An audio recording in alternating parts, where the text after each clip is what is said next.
সেদিন হঠাৎ করেই পৃথিবীর বিভিন্ন জায়গায় কেঁপে উঠেছিল। সিসমিক স্টেশনগুলো সক্রিয় হয়ে যায়। অনেকে ভেবেই নিয়েছিল এটা নিশ্চয়ই খুব শক্তিশালী কোনো ভূমিকম্প, কিন্তু না, এটা কোনো ভূমিকম্প ছিল না।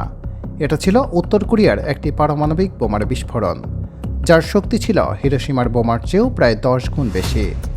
সেই মুহূর্তে পুরো বিশ্ব বুঝে গিয়েছিল নিষেধাজ্ঞা, অবরোধ, চাপ সবকিছুকে অগ্রাহ্য করে উত্তর কোরিয়া এখন এমন এক পর্যায়ে পৌঁছে গেছে যেখানে তাদের হাতে রয়েছে প্রায় 60টির মতো কার্যকর পারমাণবিক অস্ত্র। এই অস্ত্রগুলো শুধু মজুদে রাখা নয়, তাক করা আছে সেসব শহরের দিকেই যেখানে আমরা এই মুহূর্তে বসবাস করছি। তাহলে প্রশ্ন একটাই, এই ভয়ঙ্কর পারমাণবিক বোমা তৈরি হয় কিভাবে? এই পুরো গল্পে শুরু হয় এমন এক পাথর দিয়ে যেগুলো দেখতে একদম সাধারণ রাস্তার পাশে পড়ে থাকা কাকর পাথরের মতো। এগুলোই ইউরেনিয়াম আকরিক। উত্তর কোরিয়ার পিয়ংগান ও পাচন অঞ্চল থেকে এই ইউরেনিয়াম খনন করে তোলা হয়। দেখতে এতটাই সাধারণ যে বেশিরভাগ মানুষ এটাকে মূল্যহীন পাথর ভেবে উপেক্ষা করে চলে যাবে। এই পাথরগুলো গুঁড়ো করে বড় বড় ট্যাঙ্কে ঢালা হয়, যেখানে থাকে শক্তিশালী সালফিউরিক অ্যাসিড। রাসায়নিক প্রক্রিয়ার পর এখান থেকে বের করা হয় উজ্জ্বল হলুদ রঙের এক ধরনের গুঁড়া। এর নাম ইয়েলো কেক। দেখতে কেকের মিশ্রণের মতো হলেও এটা ভীষণ বিপজ্জনক, কারণ এর বেশিরভাগ অংশই ইউরেনিয়াম। ইউরেনিয়ামে 2 ধরনের রূপ আছে। একটা হলো ইউরেনিয়াম 238, এটা মোট ইউরেনিয়ামের প্রায় সবটাই, শান্ত, তেমন কোনো কাজ করে না। আর অন্যটা হলো ইউরেনিয়াম 235, এটা পরিমাণে খুবই কম, কিন্তু এটাই আসল ভয়ঙ্কর উপাদান। এই U-235-এ যদি একটি নিউট্রন আঘাত করে সেই মুহূর্তে সেটা ভেঙে যায় এবং ছুড়ে দেয় আরও নিউট্রন। একটা ভাঙে, তারপর 2টা, তারপর 4টা। খুব অল্প সময়ের মধ্যেই তৈরি হয় ভয়ঙ্কর শক্তি। সমস্যা একটাই, হাজার হাজার ইউরেনিয়াম পরমাণুর ভেতরে U-235 থাকে মাত্র কয়েকটা। কিন্তু বোমা বানাতে গেলে 90% বেশি U-235 দরকার।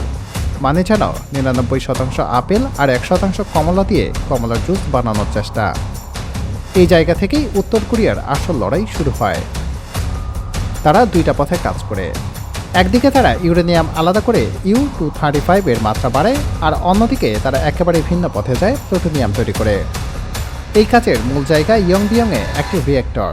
এটা বিদ্যুৎ তৈরির জন্য নয়, এর কাজ একটাই, বোমার জন্য উপাদান বানানো। রিঅ্যাক্টরের ভিতরে নিয়ন্ত্রিতভাবে ইউরেনিয়াম বিক্রিয়া ঘটানো হয়। এখানে তৈরি হয় প্রচুর নিউট্রন। সেই নিউট্রন প্লুটোনিয়ামের উপর আঘাত করে ধাপে ধাপে তাকে প্লুটোনিয়ামে রূপান্তর করে। কিন্তু এখানে সময়টাই সবচেয়ে বিপজ্জনক বিষয়।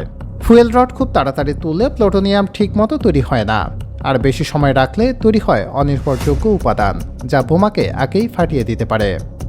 এই কারণে প্রতিটা ধাপ মাসের পর মাস খুব হিসাব করে কাজ করা হয়। এরপর শুরু হয় সবচেয়ে ভয়ঙ্কর ধাপ। রেডিও কেমিক্যাল ল্যাবে ফুয়েল রড কেটে গলিয়ে রাসায়নিক প্রক্রিয়ায় প্লুটোনিয়াম আলাদা করা হয়। এই কাজ মানুষের হাতে করে না, রোবট দিয়ে করা হয়।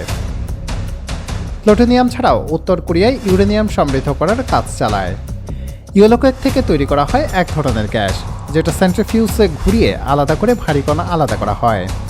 হাজার হাজার সেন্ট্রিফিউজ একসাথে ঘুরে ধীরে ধীরে তৈরি হয় উচ্চমাত্রার ইউরেনিয়াম।